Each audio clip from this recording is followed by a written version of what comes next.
The U.S. Air Force delivers humanitarian aid for Gaza. What does the aid mean amid the Israel-Hamas conflict? Produced by Defense News and Military Times, this is the Early Bird Brief. Each morning, we bring you the defense and national security news of the day. Today, the United States airlifted 24.5 metric tons, or more than 54,000 pounds, of UN humanitarian supplies to provide vitally needed medical supplies, warm clothing, and food and nutrition assistance to the people of Gaza. And how a Marine Corps memo caused a stir among troops transitioning to civilian life. What does it all mean for our defense and security? You'll find out. I'm your host, Simone Perez. Today is November 29th, 2023.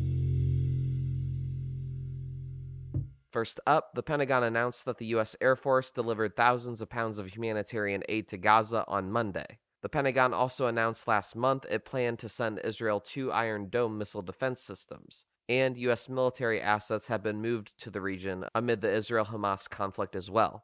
President Joe Biden has drawn criticism for supporting Israel. President Biden also said ahead of the recent ceasefire agreement that he thought there should be a humanitarian pause in the war. The Air Force shipment is the first in a series of flights to deliver supplies. For more on this, Military Times Pentagon Bureau Chief Megan Myers joins the episode to talk about the mission. So, could you break down this aid mission to Gaza? What assets were used and what kind of aid was flown into the region? So, the aid mission included some C-17 Globemasters flying about 54,000 pounds of humanitarian aid to Egypt. That includes medical supplies, some ready-to-eat food, some warm winter clothes, and those will be loaded onto UN trucks and then driven into Gaza. That is the first of a series of missions that the Pentagon plans to undertake to support the UN aid mission in Gaza. And as previously mentioned, this comes as President Biden has been supportive of Israel in its war against Hamas. So what are Pentagon and administration officials hoping that this aid will do? So it's really not a sort of an either-or proposition to support Israel and Gaza. The war is between Israel and Hamas. And so the U.S. has decided that in addition to sending military aid to Israel, that it also wants to help in getting humanitarian aid into Gaza during this sort of operational pause between Israel and Hamas. In other news, a policy document released in October about a military-to-civilian transition program in the Marine Corps caused quite a stir. Marine Corps Times reporter Irene Lowenson joins the episode today to talk more about that. So, Irene, could you first tell us what the Skill Bridge program is at the center of this discussion? So the way Skill Bridge works is service members in their last couple of months on active duty, up to 6 months being the DoD's standard, can work in full-time internships, essentially, in civilian workplaces, in any number of fields. Those civilian workplaces get those service members labor for free, and they get to, it's a way for them to scope out if they might want to hire those service members in the future full-time. Meanwhile, those service members get the opportunity to gain new skills, learn about what it means to work in a civilian workplace, and potentially make the connections to get a job at that given workplace. But during their time on SkillBridge, service members aren't working at their military jobs. So various military services have talked about the need to balance preparing transitioning service members for the world beyond the military with maintaining military readiness by making sure that there are enough people in the military jobs that they would otherwise be doing if they weren't on SkillBridge. But the idea is it's a win-win for civilian employers and service members who are leaving the military. And so you reported that the Marine Corps released a memo about the program that ruffled feathers among Marines. What were the details of that policy document/memo? So in mid-October, the Marine Corps published a new document in its list of publications. So it was on the website, along with the doctrine and several orders. And what it did was it cut the possible time that a Marine could be on the SkillBridge program from 6 months, which is the DoD maximum, to 4 or 3 months, depending on the Marine's rank. And for some Marines who are transitioning out or preparing to transition out, that caused some confusion or some consternation because some opportunities in SkillBridge require 5 or 6 months in the program. Some people had already signed up for those longer opportunities via SkillBridge.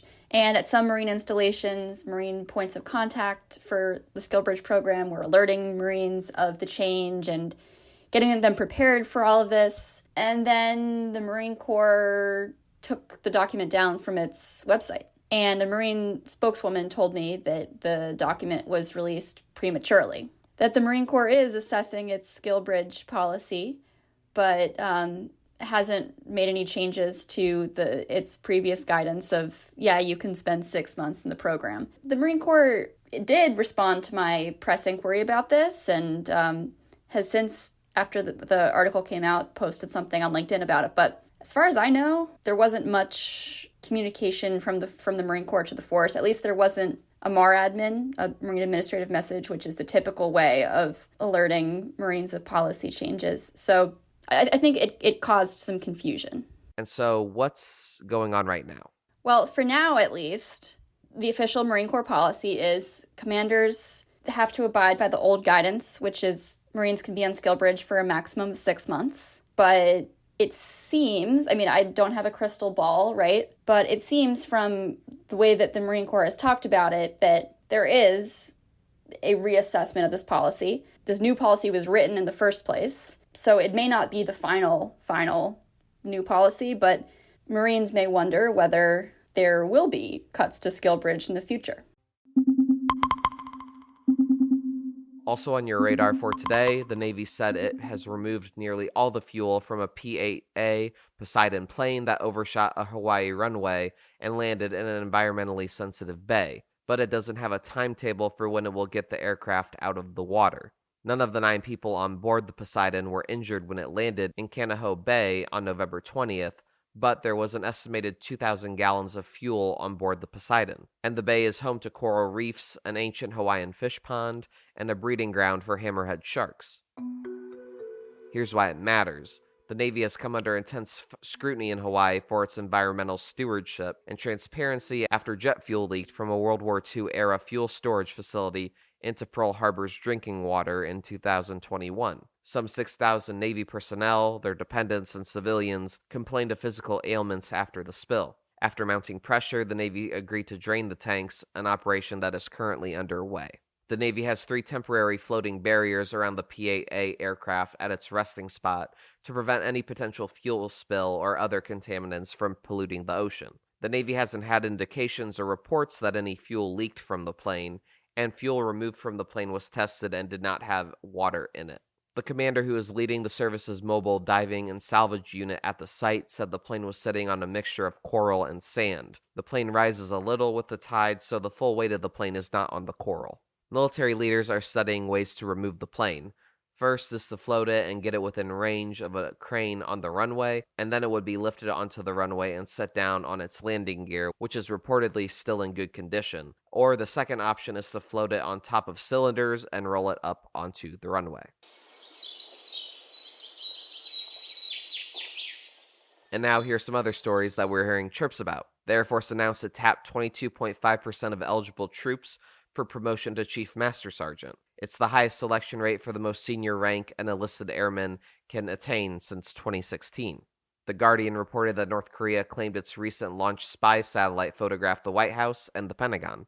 In case you missed it, a World War II veteran completed a tandem jump this week alongside Texas Governor Greg Abbott.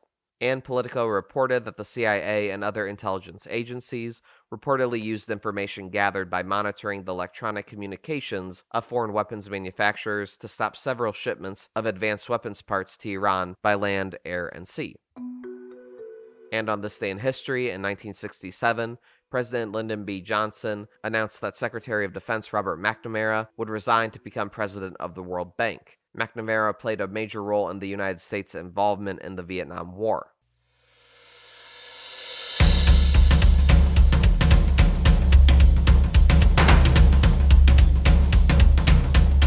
That's it for us this morning. To get more top stories and breaking news, go to defensenews.com/EBB to subscribe to the Early Bird Brief newsletter.